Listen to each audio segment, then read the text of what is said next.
Hey everyone, this is Austin, the host of the Heart of Fauquier podcast. First of all, I want to thank you so much for all of your support. This podcast has been a lot of fun to put together. I hope you've enjoyed listening to the guests just like I've enjoyed meeting them and learning about everything they're doing. Today's episode is at Clifton Institute here just north of Warrenton. You definitely want to check the whole thing out. See what Clifton Institute is doing to help with preservation and research and everything. They have a beautiful area here. I'm down at the pond right now, and there's just a lot of opportunities to help them out and also enjoy the nature here and the beautiful Fauquier County that we all love. Definitely check out the whole video, and thank you so much again for your support. Welcome to the Heart of Fauquier podcast. We're here to highlight the stories of local business owners around the area because we believe that business owners are at the heart of any community. It's not just about bringing awareness to the businesses, but seeing the faces, hearing the stories, and learning the mindsets behind the success. Now let's join our host Austin, owner of Bedrosian Cleaning Services, with today's special guest. Welcome to today's episode of the Heart of Fauquier. Today we have an exciting two guests here, a couple that are running a nonprofit that we're going to talk about.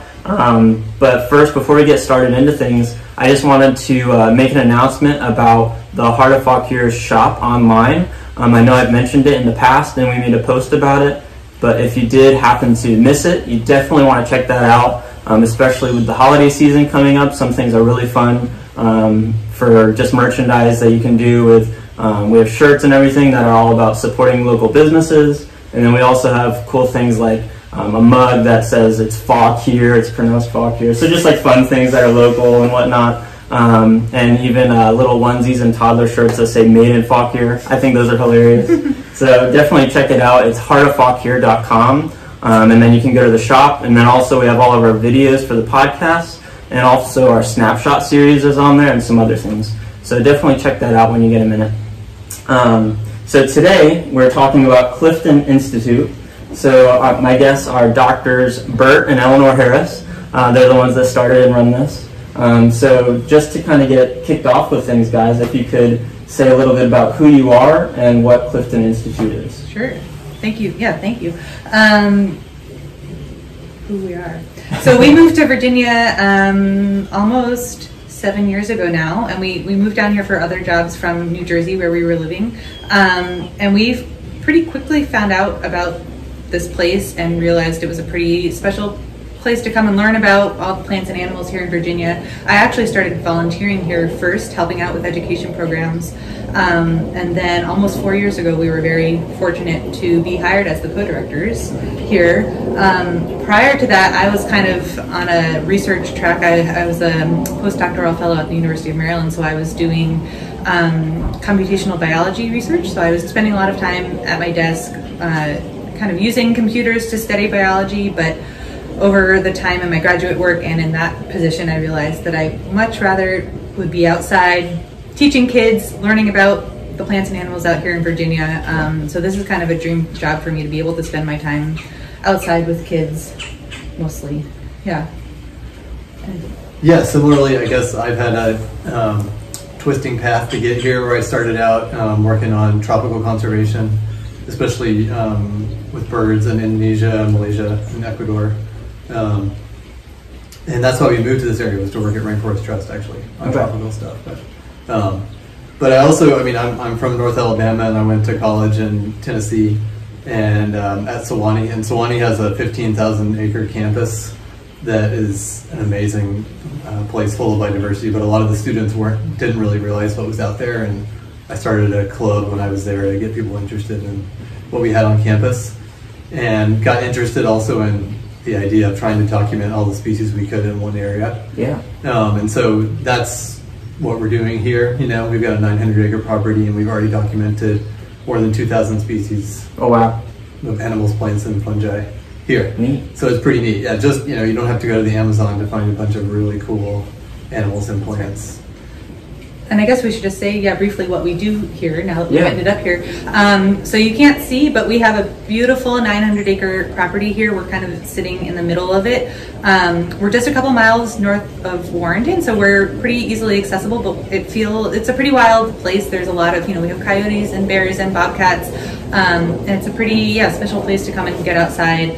And the property is protected under a conservation easement, which is really special. So that's really our most valuable asset, is just having this land that's going to be protected in perpetuity. And we use it for 3 main types of programs. So we use it for environmental education. We have things for ages 2 on up, preschool, school age, field trips, summer camps, adult programs. And our goal is just to get people out here. And like Bert said, you don't have to go to the Amazon to find amazing species. So our goal is just to kind of educate people about all the amazing, fascinating things that are happening right here in their backyard, and hopefully inspire them to take a little bit better care of the natural landscape and the environment all around them.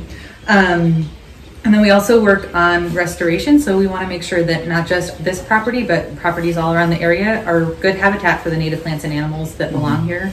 We're especially focused on grasslands and shrublands. So not forests, but kind of earlier successional, lower vegetation habitats that are really, really critical for a lot of birds that are in decline, as well as probably bugs and plants, although we know collectively know less about those groups. Sure.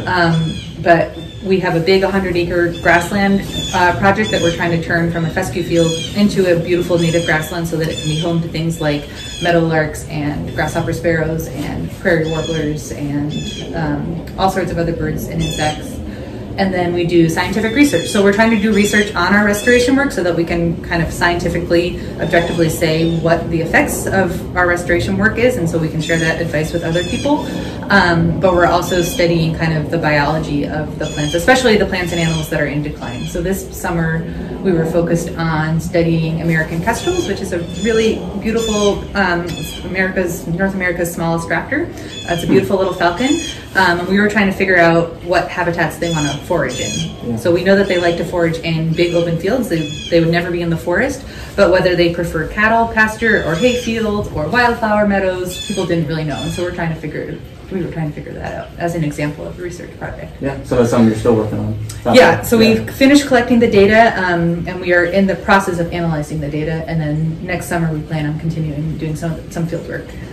Very cool. Yeah, and it seems like cattle pastures are really important for kestrels. Okay. So, so good news. There seems to be a bit of a win-win situation with being able to farm land and having it be useful habitat for rare animals or declining animals. Right. So that's neat. There are definitely ways you can improve the way that you graze to make it more biodiversity friendly, but it's cool. It seems like kestrels really like cow pastures compared to pretty much all other open habitats. Yeah. Okay. Neat. Cool.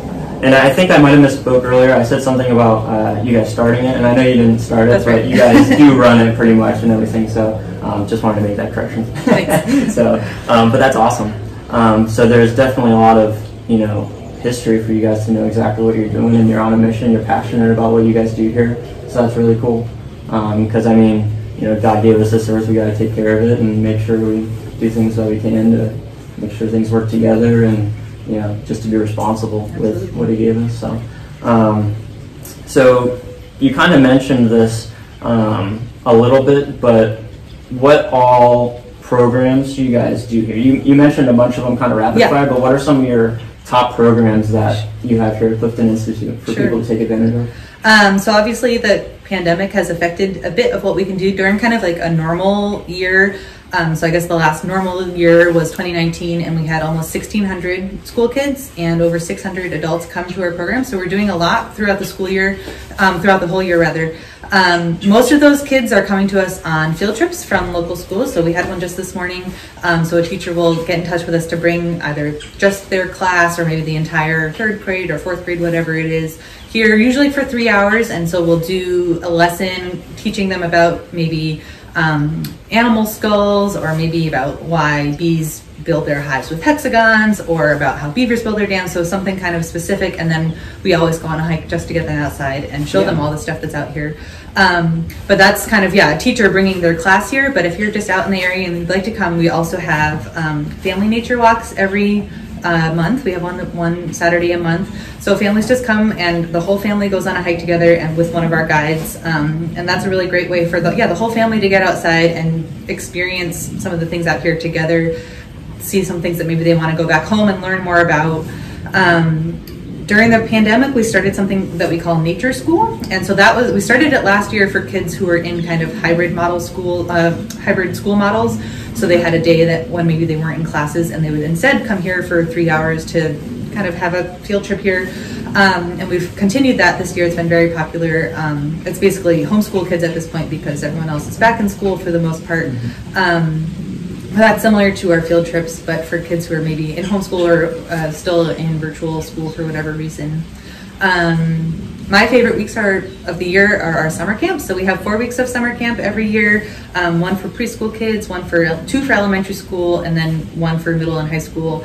And that's just spending all day outside exploring, doing science projects, doing crafts, writing, drawing about what we're seeing out in nature. And that's really, that's the highlight of the year for me. And then throughout the year, we have all sorts of adult programs. So every month we have bird walks. We just go for a walk to just show people. So Bert said we have over 2,000 species of everything that's been found here on the property, but there are over 200 species just of birds that have been found right on this property, which is pretty cool. It's one of the birdiest places in the county, really, which is pretty special. We're one species behind Airlie. Oh, really? We have 207, they have 208. So we're looking hard. One more, two more. Two more, and then we'll get there.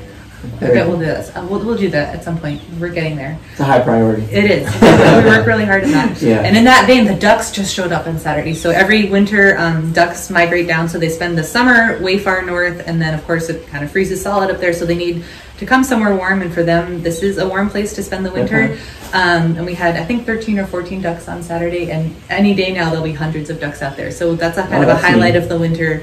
And if you come on a bird walk, you get to see flocks and flocks and flocks of ducks, which I love. Lots of different kinds, or? Yeah, a handful of different kinds. The vast majority are called ring-necked ducks, but then we also get, a handful of other species, which I love seeing. And we have a lot of, we have all sorts of programs. I guess birds are probably the most popular group, animals and plants, but we also do neglected groups like lichens. We're going to have a lichen program coming up soon. Just to teach people a little bit, like the basics of how to identify common lichens. Yeah, it's totally for beginners. And we had, every fall we do a walk with Mayor Neville, the mushroom walk.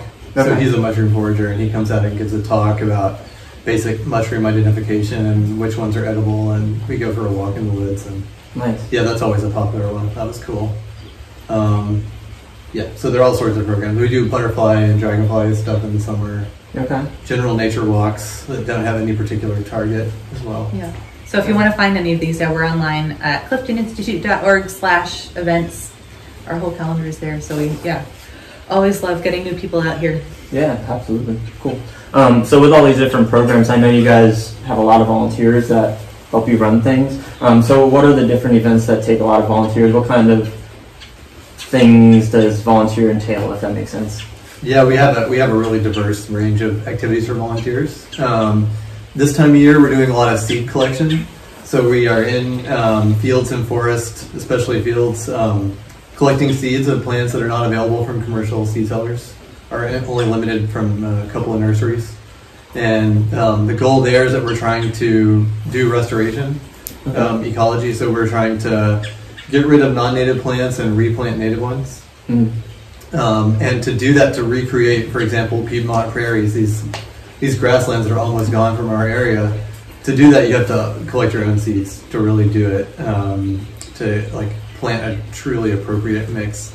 But we don't expect your average landowner to go out and collect seeds. So we're working on planting rows of seedlings on this property and also on at least 4 or 5 other properties to enable us to collect seeds from those areas so we can provide better seed mixes to people when they want to plant wildflower meadows. So that's a fun volunteer activity. We go out and collect seeds. And then cleaning them is, not everybody finds that as much fun, but it's a social occasion. You get around the table and try to separate the seeds from the chaff, Milkweed we only do outside though because it's so fluffy. In the winter we kill autumn olive and other non-native plants that are taking over parts of the property. Autumn olive, I mean, probably everybody in the county has seen it at some point. It's kind of a silvery bush that does not belong here, but was actually recommended to people to be planted a couple of decades ago. But it's just super aggressive and really terrible. Pushes other stuff out. Pushes other native plants out, and it's just not good food for native caterpillars or native birds. So we're trying to get rid of it as much as we can. And we do it in the winter when birds aren't nesting in it and other things aren't growing as much. So we're busy doing that in the next couple of months. Okay. We'll be doing some fires in March. So we burned, for example, we burned that field last March. And so we do that with volunteers. And we have all the equipment. So if you're interested in that, that's an exciting volunteer opportunity. Okay. We use fire to manage the grasslands because they would have been maintained by fire naturally, and also with Native American fires. It tends to promote the native plants over the non-native ones. Yeah. But if you see a big cloud of smoke coming from this area in March, it's under control. Yeah, it's on purpose. Yeah. Got it. But it's amazing. I mean, over the last couple of years, we've had, every year it's over 100 people come and dedicate over, thousands and thousands of hours. Really? So that's been really, for me, one of just the most heartwarming parts about working here is seeing how much the community is willing to come out and spend, it's hard work. Yeah. So they're willing to put their back into it and, expend some blood, sweat, and tears, helping make this place a better place, which is, just a really amazing thing. And we only have 5 full-time staff, so we couldn't it's just a tiny fraction of what we would be able to accomplish. So it's just so important. But I guess, and that's one thing that is cool about this place is that it's going nowhere. I mean, it's protected under an easement. It's a nonprofit. So I hope that volunteers feel, and I think they do, like I do, that all the work that you put in here, it's for something because it's going to be here forever, Right. So I think we really are advancing the property and also the mission of the organization. That's great, yeah. And with volunteers and stuff, what do you guys do? Because there's a lot of nonprofits in the county, and most of them survive just because volunteers come and help out so much. So what are different things maybe that you guys do or that you can suggest for people to get volunteers and how to kind of lead them the right way and appreciate them and stuff like that? I don't know if you have any ideas for that. I think for one thing, we've kind of figured out the types of projects that people are most excited about helping with. So for one thing, like tree planting, people just love planting trees, which is awesome because they get to see, where there was nothing, now there is a tree. So something really concrete where they can see the effects of their actions. We have found that people really love working on, rather than kind of chipping away bit by bit at a bigger project. If they can see something like planting a tree or maybe removing an invasive tree, things like that I think people get excited about participating in. Sure.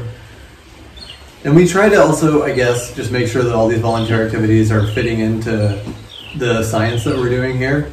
And I think that's also appealing to people, there are very specific reasons why we do a particular activity. It's a huge property, but we are trying to really prioritize. And we try to make sure that at the beginning of every volunteer event, we try to spend a few minutes, of course, when the volunteers are here, we kind of want to get out there and put them to work. Yeah. But we always try to take a few minutes to make sure they understand the impact that they're having. Yeah. Yeah. Definitely. Yeah. When people know that, like you said, it's going to stay here, what the work that they're putting into, it's not just going to, disappear in a year or two. It's going to last and everything, and also seeing the bigger picture of what they're working on. So that can be really good. So, being in Fauquier County now, and then the past work that you guys have done, what are some unique things that you found here on this property and in this just area of Virginia compared to where you've been in the past? Is there anything unique that you've seen? You mean like plants and animals, or like in the community, or both? Or both? Well, I mean, honestly, like I said about volunteers, I've never lived anywhere where there's been such a community spirit where people were so willing to come out and help nonprofits. Also, just curiosity about nature. I've never lived anywhere where there are so many people who are so excited to learn about the native plants and animals. It's really, all of our programs fill up because there are people out here who are curious about the things that are going on out in nature, which is just awesome. I think that's a pretty special thing about this community. Yeah, and I like how diverse it is. I mean, so we're in a rural area, but we're pulling people from urban areas and even more rural to the west. We're kind of in the middle, Sure. in between Rappahannock and Fairfax, and so it's just cool. It's a really diverse community of people that come, and they're dealing with different things on their properties. And that's another thing that Eleanor hasn't mentioned yet, is that we have a program. We have a staff member who visits landowners and advises them on land management. Oh, that's neat. And so she spends 3 days a week doing that. So we've already visited about 70 people this year, 70 properties. And when we do that, it's amazing. You get to learn about what everyone is trying on different properties. So they have different species they're working on, and different history of how the land was used. And it's just cool to see. Yeah. I mean, for one thing, it's encouraging because there are a lot of people trying to do the right thing. And sometimes they feel isolated, and we wouldn't know about them either, if we hadn't done all these visits. But it's encouraging to go around the area and see how much is being done to try to help nature. There are a lot of environmental organizations in this area, really, more than you would predict, based on the population here. So there's definitely is a lot of interest. Biologically, it's also a pretty cool area. I mean, there's some amazing things living out here. Like, I think maybe my favorite insect is called the rainbow dung beetle.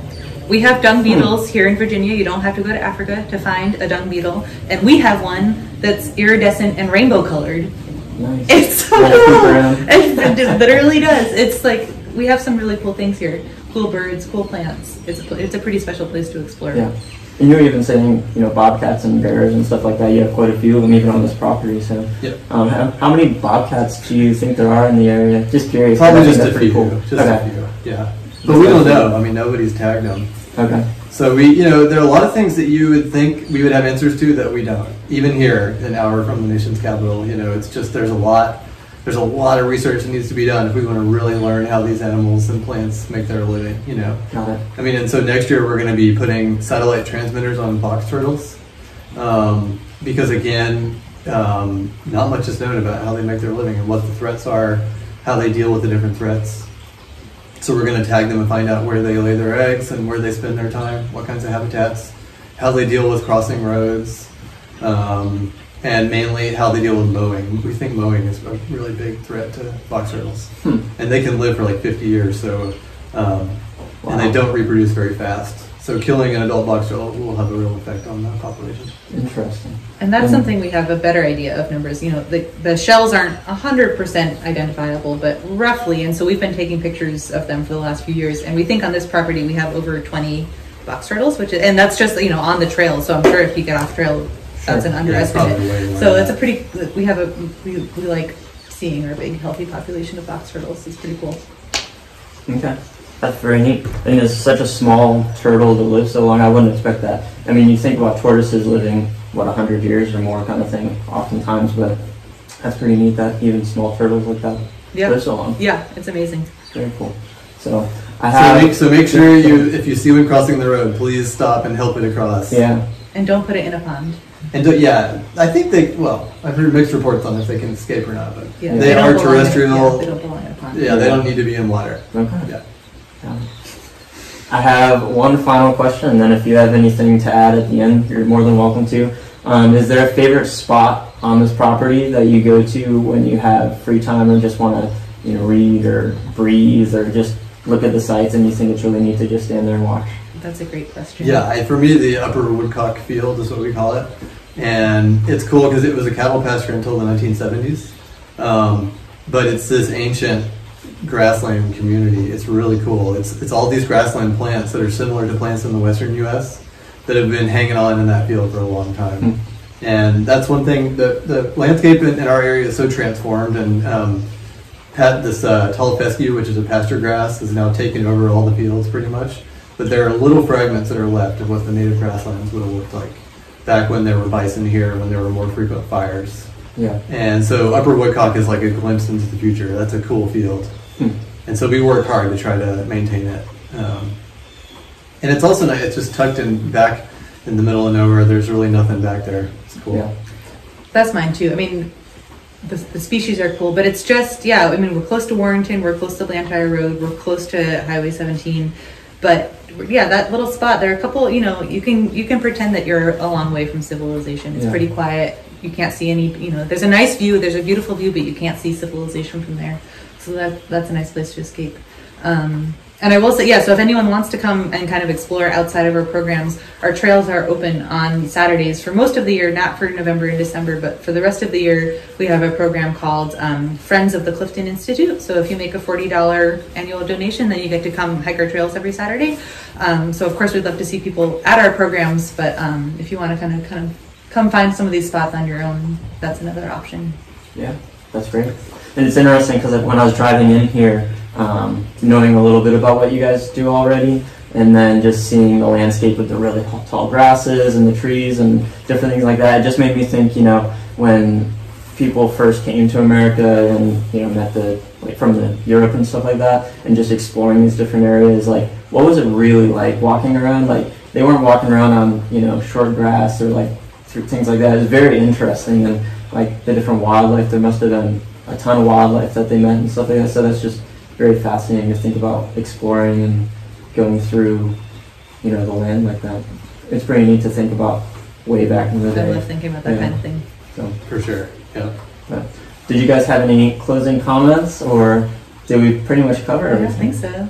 Yeah, I think so. Thanks a lot. Yeah, thank you so much for your time and everything that you're doing here. I know Fauquier, a lot of people are all about, you know, wanting to preserve different things, and so just having this here with the research and everything you're doing is pretty cool. Awesome. Thank you. Yeah, and we'll see you guys next time. Make sure you check out their website. You guys on social media as well? Yeah, we're on Facebook and Instagram. Yeah, come check us out. So check those out and see what you can do to volunteer or even just enjoy the nature here as well. So, and we'll talk to you guys next time. Bye.